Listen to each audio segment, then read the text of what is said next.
as a pick comp, right? But yeah, Akai right here, the only thing that he can do is just basically pick and separate and isolate one person at a time. Maybe fight front to back. Use the Akai, isolate them in the tour, pin them down to the wall, use the carry to shred, and then try to fight front to back. But then again, you see how AP BREN is just drafting, right? It's just crazy. They go for the joy. They can just dive in the back line. You try to, you know, huddle together and absorb and use and benefit from the counter ulta. All of a sudden, the AoE is just gonna stun lock you right there, because when you die in the counter ulta, you technically get stunned. And so it all relies on how Florin actually times the ultimate, and also how the Faramis time his ult. Thumbs up from the side of AP BREN. They are ready to rock and roll. And I think a lot of this game is going to rest on the shoulders of the carry, right? If carry can't get it done, TODAK it just basically burns out in the series. Yeah, like I like the fact that you use the word burn out, because Xborg, that literally wasn't a good idea. I think even down to the talents, right, that he used. But anyways, ladies and gents, this time around a little bit more familiar coming out from TODAK, but of course with the Florin, this is a new flavor. This is a new Estes in the house right here. Oh, hopefully, yes, you know, being able to put them to great use so that they don't go down without a fight. We see KaoTZ in the jungle with the jungle Joy. That has happened a couple of times. I mean, Joy mid as well. Good to see that this Kitty Cat has a lot more of that flexibility, but level 4, I think that's what I want to look at. 2 minutes in, we're going to have level 4 on these heroes, both teams having big team fight ultimates. How are they going to take a fight at the objective? I think it's just about looking at the priority. I feel that TODAK this time around might have total priority as compared to AP BREN, right? Yeah, because you have a Novara that cannot really successfully join the fight in a level 4 period of time, does need more time to scale. But speaking about scaling super macro, to put a lot of damage against Genos, this is not supposed to happen. Yeah, it's supposed to be the other way around, right? We're always looking at a carry to win that early matchup, but Super Marco here it is. Hey, winning out in terms of health. I mean, look at the core emblems that they took. It's actually the same thing, but the training patterns of Super Marco just kind of one-upping the carry right now. So Genos not having the shot that he wants, and that kind of feels like a minor bad news, but I guess, you know, silver lining, Malik was able to just swipe that gold crab away from KaoTZ. Alright, you know why they win up? If you take a look at how if you take a look at how Super Marco builds his claw, that's a common emblem. So mana for days, you also got tenacity, so that's why he can outfight against Genos, especially when he went for Weapon Master instead, right? So there's not enough items for him to justify actually getting benefiting from that particular emblem. So that's why AP BREN, you know, this choice, this small little decision that Super Marco decides to go for, he is able to trade more efficiently as compared to Genos. See the Astro Echo very early on from the top side, Malik. And he's been used as well, pinning 3 of AP BREN's members away, but he still needs to take this turtle, and he will be able to do it with a very good red tree. Formay stopping the rest of AP BREN from showing up, and TODAK walks away with the objective. Yeah, that's exactly what I was talking about, right? TODAK has a better turtle fight, right? Because of the heavy spin, it makes it a lot easier as compared to AP BREN, especially when KaoTZ this time around is a joy, not a Fredrin, right? So he needs to look out for his HP bars. If not, he's going to get busted down right there, right now, right? But speaking about busting down, that Super Marco, ooh, super low. Yeah, TZ is running to Purify, no flicker, so Super Marco is very safe about that, but had to pop a sprint. So another a minute and a half without that battle spell. Good news is it's a claw, so he's not going to be bothered about it too much. KaoTZ caught in the TODAK jungle. It's one of the slowest starts to both games. I mean, TODAK keeping AP BREN under control.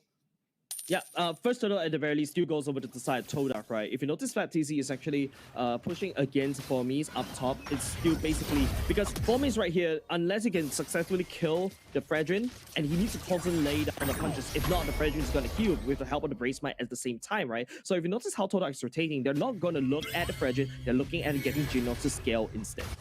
And pulling Super Marco away, but Blazing to West is going to instantly wipe the entire wave. Super Marco doing it, just keeping himself safe, and just very impressive work from his core, right? Normally you don't expect him to do it, leads in the early game, but he's able to hold his ground. Malik trying to walk into the jungle, instantly getting stunned up. Still has the heavy spin, not using just yet. The electrifying being used by KaoTZ. Malik steals the purple buff away. Like a 4 for open, knockout on the 2 of members of TODAK. How also used as well. He's gonna expire on Malik, who gets stunned, but good body block from RTZ. Good body block from Marquise, and also not only just that, good save coming out from the Cow Altar as well. And apart from that, Hazelnut is still keeping on to the ultimate as a Florian. If I play the if I were that Florian, I may actually have the trigger on that Florian, but look how easy half HP. Yeah, Base is apt, just straight up invades the jungle. Just want to keep AP BREN under pressure, something that TODAK was not able to do in game 1. Now they're making life a bit more complicated for AP BREN. They're making AP BREN fight for it. The turtle will be uncontested and TODAK will walk away. Yeah, this is exactly what TODAK absolutely needs, right? The snipe does land down, wasn't able to do so. Malik still secures the turtle. And not only just that, because of that the one creep steal, it also helps Malik to be ahead in terms of level as compared to Kaltizi. Kaltizi knows about it, decides to play a little bit more passive, needs more time, but time is definitely on the side of AP BREN's hands because Super Marco is definitely silently scaling up. TODAK needs to limit that clock right here, right now. You can see Awkward and the rest of the TODAK members trying to pincer onto Super Marco. Trying to take his turret down as fast as possible, and the heavy spin will be committed to make the endeavor happen. So very well done from TODAK. Calm and composed. AP BREN now have lost that bot tier 1. It's gonna put Super Marco out in the open. Yeah, 5 minutes in, turtle down, no one actually died yet, so this is a very good game for the side of TODAK. However, like I said, TODAK is fighting for time. They need to quickly take down as much turrets as possible, try to limit Super Marco's farm, but there you go. That's placing the Genos. Ooh! The bloom right on time from Hazelnut could have been disastrous. As Formaze does take away the top tier 1 Flapteezy. Massive damage, pull right back. Formaze looking for a finisher if he can, but Flapteezy dashes to save. Yeah, this is exactly a different TODAK this time around as compared to game number 1 TODAK, right? TODAK, game number 1 was, just testing the waters just a little bit, but this time around, AP BREN, they're playing, their movements a little bit different. You expect the Kaltizi to start hard invading TODAK, but TODAK is the one that started to do that. Look at Formaze, look at where he is, just making sure that Formaze doesn't get any farm at all. This is reminiscent over to RSG when, Bray started to go for that jungle, and I think TODAK is just abusing that fact. I think on top of that, you also have Formaze. First of all, Torpedo running sprint, has the Brave Might, and at the same time, right, you said they are ignoring Brethren, but yeah, Formaze is not going to be too bothered. He has the XP advantage over this Brethren. He's now 2 levels ahead of Flapteezy already. So it doesn't really matter too much if, the Brethren doesn't go down. He already took down, both side lane tier 1s are already down. Turtle has just spawned and TODAK might look to contest. Yeah, this is a very slow AP BREN this time around. They respected Malik's presence right here with the fact of the heavy spin, but now this could be the potential third turtle that TODAK wants to take. Formaze to the backfield, instantly drop low. They need to get the Torpedo out of the way, but he has to sprint. He's gonna get away. Good call Alter, protecting 4 minutes of TODAK. Heavy spin committed as well, but it's gonna be Kaltizi. There's retributions on the turtle, boom even used, and now Blazing Duet on the side of Super Marco for the first blood. Malik in a rough spot, tries to take down Owen. Field sniping the member of the corner from behind, and Super Marco is just free hitting everyone for a double kill. Formaze drops. It's gonna be Flapteezy for the third, and AP BREN just won this. Marquise slice them. The Astro recall, but not Super Marco. Triple for the claw.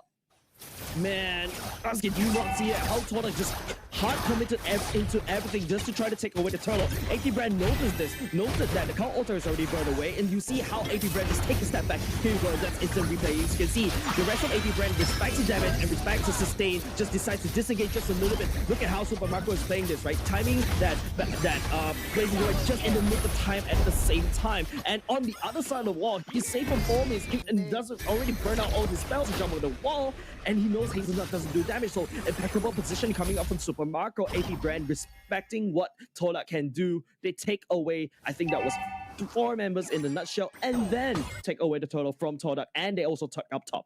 And at the same time, like, Genos got deleted at the start, right? We talked about this. If Genos isn't in the fight, I don't think TODAK is gonna have enough damage. Formaze surely can one-shot someone, but afterwards they have nothing. They need the carry. Yeah, well, you can count the damage from the Ghost Bursts, but Malik looking for the pickup right here. Flapteezy this time around, getting pushed away. Awkward jumping in. Big knock again into Super Marco, and they follow up Awkward with the setup. Super Marco just having a field day right now. This is a bazaar for the squad. Yeah. EMI over the wall, Hazelnut in danger. Super Marco on a mega kill streak, and no one can stop it. No one can stop it. He is absolutely massive right now. All of a sudden, I was telling you about it. AP BREN, you're a little bit slow and steady. They know they lost the early game priority, and all of a sudden they realize that, hey, they start to have the fight. They start to have the damage as well. Start to bite back against TODAK. like I said, TODAK is on this time bomb, and now the bomb has exploded. They are unable to defuse it in the nick of time because Super Marco is already unleashed against TODAK. In one fell swoop, AP BREN in the driver's seat. Lord secured as well. This mid-tier one will not stand any longer. I mean, Martini, the fact that you have a Frederick means that you want to stay in the fight. Clumped up, Super Marco finds both of the support. Gives the slice out for the Faramis, but it's a trade he's willing to go for to pat that ego a little bit. Yeah, not only just that, right? You take down the Faramis, but also you crack open the mid, so that's A-okay for the marksman. Awkward this time around gets caught by Malik. Genos needs to try to hit, but he's not hitting anything. Kaltizi just zones him away, leaving Malik out of position right here. You have the electrifying beams against by Kaltizi. Malik just putting his body in front. The snipes from Few from afar, 0-0 and 5 on this Novaria. Start escorting this floor in top lane, and all the waves are gonna get synced up. Yeah, and even those two turtles went over the side of TODAK, and don't forget, I was talking about this. Malik taking away the jungle creep from Kaltizi should put Malik in a dominant level lead. Look at how Kaltizi right now. He's already level 14 as compared to Malik. He's only level 12. And that's just off of, kind of one objective fight, right? One big team fight, and suddenly AP BREN have full control of this game. It really felt like if you're TODAK, you are left wondering what the heck happened in the past 2 minutes. Both mid and top tier 2 are going to be down. The bottom one will fall very soon as well. No more outer lane defense for TODAK. Exactly, so much standing goal in the favor of AP BREN, right? Just farming out all the way out. Even though they had they botched the early game just a little bit, but TODAK this time around, they're the one that botched the mid game instead. Black TZ will absorb some damage, like I said. Just take a look at the damage leaderboard. Super Marco is at the top. Use the bloom just to keep 4-mates alive as well. Just the degree of damage, the magnitude of damage coming in from Kaltizi out of this world. They did force the flicker from this Fredrin that is the smallest of silver linings for TODAK. I really don't think silver lining is exactly what TODAK needs, right? They got, for the first time in game number 1 and 2, they finally got the lead, and now AP BREN is already knocking on TODAK's door. So it's just crazy. You give AP BREN a small little lead, and they just escalate. They take your wound and they pull it apart, and they're doing it right now at top. Top inhibitor down, and all of this while this was happening, Malik, he was trying to find an angle to launch a flank, but I mean, AP BREN didn't give him the room. Ogling just stuck onto him, and they ended up forcing his heavy spin out. 25 seconds before the Lord spawns. This could not have been any better for AP BREN. Yeah, right now TODAK just needs to buy time. Right now there's an open lane up top as well. AP BREN is just, they've got the vision, they've got the damage, they've got the tankiness, they've got everything that you need, right? AP BREN, they've also got the goal lead. So it's an uphill battle once again. TODAK just let the time bomb explode. They are unable to capitalize on the lead they got, and now Super Marco super right now. Look at that, this man runs into TODAK, and TODAK, they were trying to group up in their own jungle, but they got spotted by the Astral Echo, so this Lord is pretty much done and dusted. AP BREN, they might have just found the finisher. Yeah, there's no way that TODAK can actually contest this, right? Even though Malik does have the heavy spin already online, they're not going to try to go for it because AP BREN is so far ahead in this lead, and their positioning and Super Marco is already starting to shred. They don't have the pseudo tankiness. Malik wasn't able to face check or tank. Genos, I don't think he's coming online as of yet. He needs more time, but time is definitely what AP BREN would not possibly give. Look at the items right here. Look at especially how Genos is building it. It's not enough damage. It's not enough attack speed. There's no golden staff as well in the hands of Genos. Is that a lightning truncheon? Yes, that's a lightning truncheon. That is alright. First of its kind, I've not seen it before. I mean, it's by anything that deals damage, I guess. Malik. I really don't think that's the actual item, but hold on a second, that's called off the top right prematurely. AP BREN, the definite lick is cut down mouth like that. Lift your lips like that is exactly what they want. I mean, 4-mates, he's a little off. Oh, it's now Super Marco is right in the center, chases Martini to the fountain, doesn't take him out. EMI to safety. 4 vs 5 in favor of TODAK. I say 4 vs 5, but honestly, it really doesn't matter, does it? Big knockout in front of the fountain. AP BREN closes it out. 14 minutes in. A 2-0 over TODAK. Light work by AP BREN. Victory! Yeah, game number 1 was clean by the side of AP BREN, right? Game number 2, on the other hand, even though they're behind, they know what to do. And